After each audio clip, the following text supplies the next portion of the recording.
Assalamualaikum warahmatullahi wabarakatuh. Alhamdulillahirrabbilalamin. Wabihi nasta'in ala umuri dunya waddin. Wassalatu wassalamu ala asrafil anbiya'i wal mursalin. Ala sayyidina wa maulana Muhammadin. Wa ala alihi wa sahbihi ajma'in. Amma ba'du. Sahabat, pernahkah kalian bertanya-tanya mengapa kita harus mengucapkan salawat bagi Nabi Muhammad SAW dalam setiap sholat dan doa kita? Padahal bukankah beliau sudah dijamin pasti masuk surga? Sebenarnya salawat itu bukanlah suatu permohonan agar masuk surga, dan juga ucapan salawat tidak hanya dilakukan oleh manusia saja, bahkan Allah dan malaikat-malaikatnya juga mengucapkan salawat kepada baginda Nabi Muhammad SAW, tentunya dengan makna yang berbeda-beda. Salawat dari Allah bermakna memberikan rahmat. Salawat dari malaikat berarti memintakan maghfirah atau ampunan, dan sedangkan salawat dari orang mukmin memiliki makna doa agar ia diberikan rahmat. Allah Subhanahu wa Ta'ala memerintahkan orang-orang yang beriman untuk bersalawat kepada Nabi Muhammad SAW sebagai tanda cinta dan hormat. Hal itu tertulis dalam Quran surat Al-Ahzab ayat 56 yang berbunyi, Innallaha wa malaikatahu yusholluna 'alan nabi ya ayyuhalladzina amanu shollu 'alaihi wa sallimu taslima. Yang artinya, sesungguhnya Allah dan para malaikatnya bersalawat untuk Nabi. Wahai orang-orang yang beriman, bersalawatlah kamu untuk Nabi Muhammad SAW dan ucapkanlah salam dengan penuh penghormatan kepadanya. Adapun keutamaan salawat Nabi dikutip dari buku Mukjizat Salawat karya Habib Abdullah As-Segar. Yang pertama, menaati perintah Allah. Membaca salawat artinya menaati perintah dari Allah Subhanahu wa Ta'ala. Hal itu sesuai dengan firman Allah Subhanahu wa Ta'ala dalam Quran surat Al-Ahzab ayat 56 bahwa salawat adalah doa yang ditujukan kepada Rasulullah Shallallahu Alaihi Wasallam sebagai bukti cinta dan hormat kepadanya. Yang kedua, keselarasan Allah Subhanahu wa Ta'ala.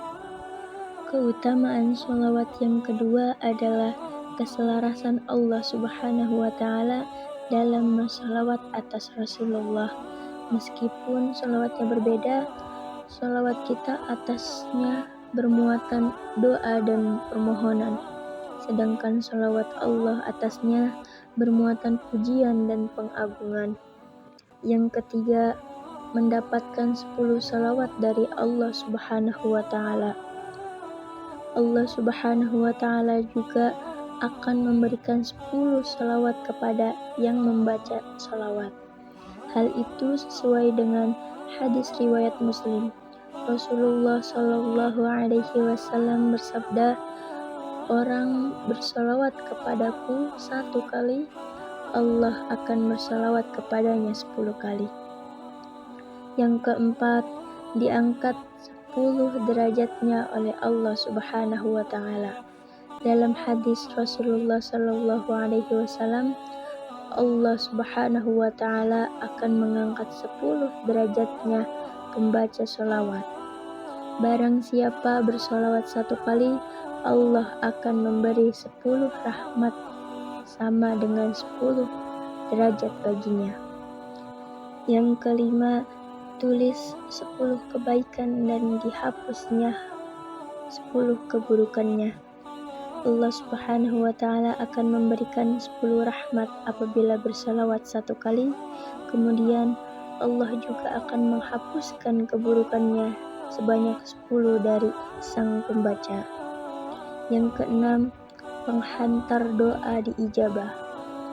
Salawat bisa menjadi penghantar agar doa diijabah oleh Allah Subhanahu wa Ta'ala. Mengawali doa dengan salawat diharapkan akan diijabah karena salawat yang akan mengantarkan doanya di sisi Allah Subhanahu wa Ta'ala.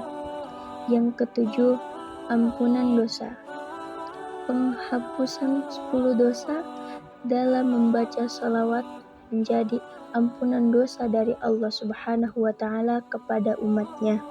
Salawat menjadi kifarat yang menghapus dosa kita. Yang kedelapan, didekatkan diri dengan Rasulullah SAW di hari kiamat. Keutamaan salawat bisa mendekatkan umat Islam kepada Rasulullah SAW di hari kiamat kelak. Pasalnya, membaca salawat kelak akan mendapatkan syafaat dari Rasulullah SAW. Yang kesembilan, jadikan pemenuh hajat. Dengan ikhlas bersalawat kepada Rasulullah SAW, niscaya Allah akan memenuhi hajat-hajat kita. Sebab membaca salawat dapat mencukupkan apa yang kita inginkan sebagai manusia. Yang ke-10, jadikan zakat. Hakikat zakat sendiri adalah mensucikan diri. Dengan bersalawat, seseorang telah mensucikan dirinya karena Allah Subhanahu wa Ta'ala menghapuskan 10 dosa dan menuliskan 10 kebaikan. Selain itu, Allah juga menjadikan sholawat sebagai sedekah bagi orang yang tidak mampu bersedekah. Dan yang terakhir, sebagai pengingat. Keutamaan sholawat yang terakhir ini adalah sebagai pengingat apa yang menjadi lupa. Sholawat ibarat salaf yang berarti mengingat terus-menerus kepada Allah Subhanahu wa Ta'ala. Dengan terus bersolawat, kita akan terus diingatkan untuk tidak melupakannya. Marilah kita sebagai umat Islam memperbanyak sholawat kepada Nabi Muhammad SAW, karena sholawat tersebut bisa menjadi syafaat di yaumil akhir nanti. Sekian yang bisa saya sampaikan. Wabillahi taufiq wal hidayah. Wassalamualaikum warahmatullahi wabarakatuh.